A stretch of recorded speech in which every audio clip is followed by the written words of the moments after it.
William Ruto was leaving for a 4-day state visit to the United States on Monday. He dispatched a different delegation led by U.S.A. Secretary General Cleophas Malala to Beijing, China, to meet senior officials of the ruling Communist Party of China, CPC.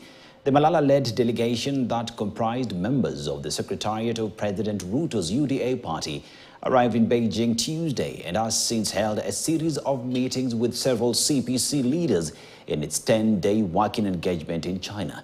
With President Ruto having landed this evening at the Eldoret International Airport with plenty of goodies, including financial support for key government projects, the Kenyan delegation in China is also expected to arrive in the country later next week with its bag of goodies that include a 1 billion shillings funding towards U.S.A. Party's School of Leadership.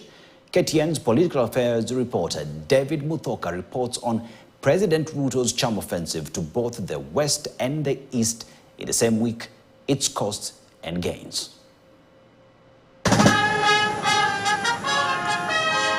After winding up his 4-day state visit to the United States, President William Ruto began his long journey back to the country at the Joint Base Andrews in Maryland on Friday evening.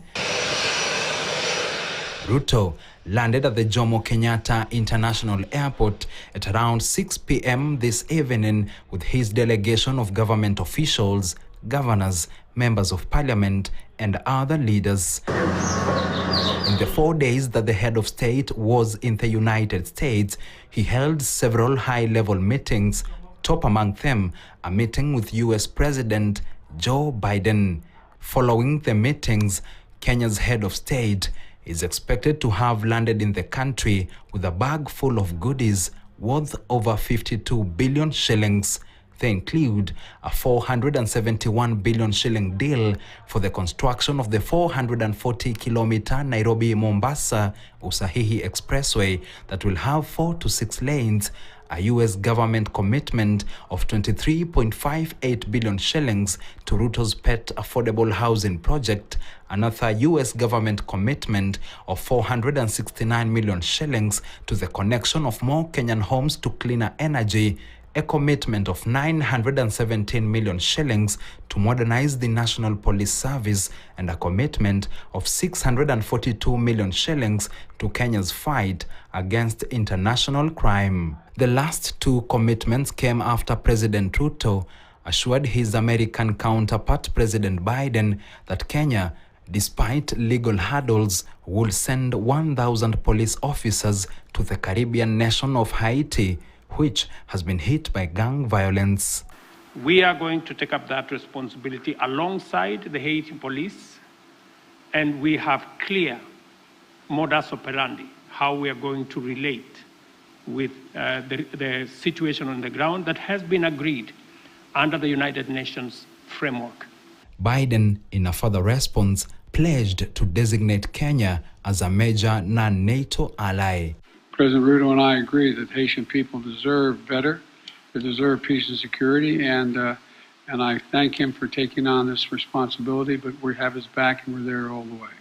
NATO is the biggest intergovernmental military alliance in Europe and North America. Ruto also secured 16 U.S. manufactured helicopters and 150 armored vehicles that are set to be delivered between this year and next year. With Ruto back, another delegation dispatched by the president to China is also expected to return from the East with more goodies next week. The delegation, comprising of members of the Secretariat of President Ruto's U.S.A. party and led by U.S. Secretary General Cleophas Malala, who also sits in the cabinet, arrived in Beijing on Tuesday. The Malala delegation was received by senior officials of the ruling Communist Party of China, treated to a state-like reception, and has since held several meetings.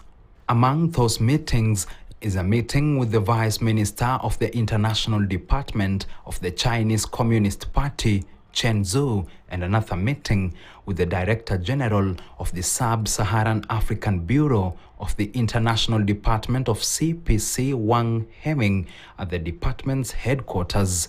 In both meetings, a collaboration between the CPC Leadership School and the UDA School of Leadership was discussed. The delegation, that is on a 10-day working engagement, has also met the Vice Chair of China's highest organ of state power, the National People's Congress Standing Committee, Chiang Jingwei, at the iconic Great Hall of China to discuss economic cooperation between Kenya and China. Former Presidents Mwai Kibaki and Uhuru Kenyatta have previously held meetings there. Following these meetings with the Chinese delegation, Malala's side is set to return to the country with a 1 billion shilling funding of the UDA School of Leadership, donation of learning equipment such as software and iPads, and professors.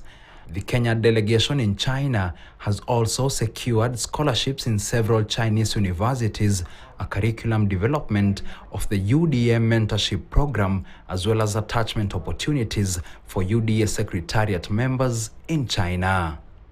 The engagement comes 7 months after President Ruto was in China. While in the East, Ruto met his China counterpart, President Xi Jinping, to ask for a structured debt repayment plan, as well as to request an additional loan of 130 billion shillings. The two visits to the US and China in a span of just 7 months could well indicate that President Ruto is keen to work with both the West and the East, charting a foreign path different from that of his predecessors, who worked with either the West or the East in the course of their tenures. If a choice is made between investment by China and investment by the United States and companies, which would you prefer? Let me tell you, we are neither facing west nor facing east. We are facing forward. David Muthoka, KTN News. Very well, the president's plane touched down at the JKIA and North Eldoret International Airport.